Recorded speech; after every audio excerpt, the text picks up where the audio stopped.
സ്വാഗതം. പ്രഭാത tarot card വായനയിലേക്ക് ഹാർദമായി സ്വാഗതം. ഇന്നത്തെ ദിവസം എന്ത് സന്ദേശമാണ് യൂണിവേഴ്സ് താങ്കളെ അറിയിക്കുന്നതാണ് ഞാൻ ചോദിക്കുന്നത്. അപ്പോൾ ആദ്യത്തെ കാർഡ് എന്ന് പറയുന്നത് താങ്കളുടെ കറണ്ട് ഇന്നത്തെ സിറ്റുവേഷനാണ്. രണ്ടാമത്തെ കാർഡ് എന്ന് പറയുന്നത് ഇന്ന് എന്ത് യൂണിവേഴ്സിൻ്റെ ഒരു ഇതായിട്ട് വരുന്നുള്ളതാണ്. അതായത് എന്താണ് വിധി കൊണ്ടിരുന്നത്, എന്താണ് ഇപ്പോൾ താങ്കൾ മനസ്സിലാക്കേണ്ടതെന്നുള്ളതാണ് ഈ കാർഡ് പറയുന്നത്. എന്ത് ഗോളാണ് താങ്കൾ ഇന്ന് അച്ചീവ് ചെയ്യാൻ സാധ്യത, എവിടേക്കാണ് പോയിക്കൊണ്ടിരിക്കുന്നതെന്നും ഈ കാർഡ് പറയുന്നു.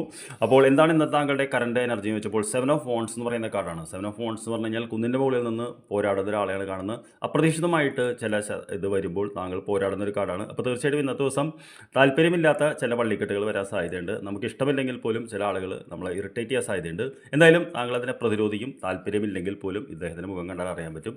എന്താണ് വിധി കൊണ്ടിരുന്നത് ചോദിച്ചാൽ നമുക്ക് 5 ഓഫ് പെൻറ്റക്കിൾസ് എന്ന് പറയുന്ന കാർഡാണ്. 5 ഓഫ് പെൻറ്റക്കിൾസ് എന്ന് പറയുന്ന കാർഡ് നമ്മൾ പൊതുവെ പറഞ്ഞു കഴിഞ്ഞാൽ ചെറിയ അനാരോഗ്യം, അല്ലെങ്കിൽ ചെറിയൊരു സാമ്പത്തിക ബുദ്ധിമുട്ട്, അല്ലെങ്കിൽ സാമ്പത്തികമായിട്ടുള്ള ഇത് എന്ന് പറയുന്നത്. അപ്പോൾ അനാവശ്യമായിട്ടുള്ള ചിലവുകൾ ഇന്ന് വരാനുള്ള സാധ്യതയുണ്ട്. അതുകൊണ്ട് അത് നിയന്ത്രിക്കണം നല്ലതാണ്.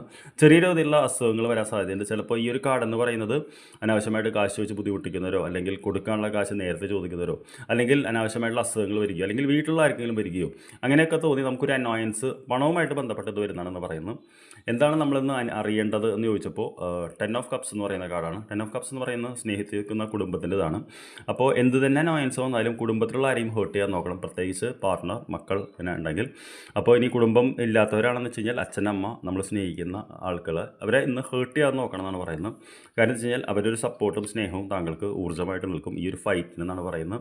എന്തെന്ന് നമുക്ക് പ്രതീക്ഷിക്കാമെന്ന് ചോദിച്ചാൽ നമുക്ക് വന്നിരിക്കുന്നത് പേജ് ഓഫ് സോൾട്സ് എന്ന് പറയുന്ന കാർഡാണ്. പേജ് ഓഫ് സോൾട്സ് എന്ന് പറഞ്ഞു കഴിഞ്ഞാൽ, പേജ് എന്ന് പറയുന്നത് നമ്മൾ ചെറുപ്പക്കാരൻ എന്നൊക്കെ പറയുന്ന ഒരു എനർജിയാണ്.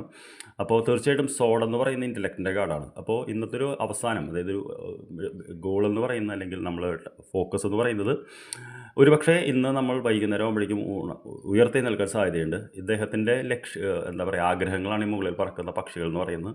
അത് പിന്തുടരാൻ നമ്മൾ തീരുമാനിക്കാൻ സാധ്യതയുണ്ട്. അതായത് ഇന്ന് താങ്കൾ ഉറങ്ങുന്നതിന് മുമ്പ് ചില തീരുമാനങ്ങൾ എടുക്കാൻ സാധ്യതയുണ്ട്. ഇങ്ങനെയൊന്നും ആയാൽ പോരാ. ഞാൻ വാളെന്ന് പറയുന്നത് നമുക്കറിയാമല്ലോ, പണ്ടത്തെ ആളുകൾ പോരാടാൻ വേണ്ടി ഉപയോഗിക്കുന്നതാണ്. ഇവിടെ അത് ബുദ്ധിയാണ്. താങ്കളപ്പോൾ ബുദ്ധിപരമായിട്ട് എന്തെങ്കിലും തീരുമാനങ്ങൾ രാത്രികളിൽ എടുക്കും.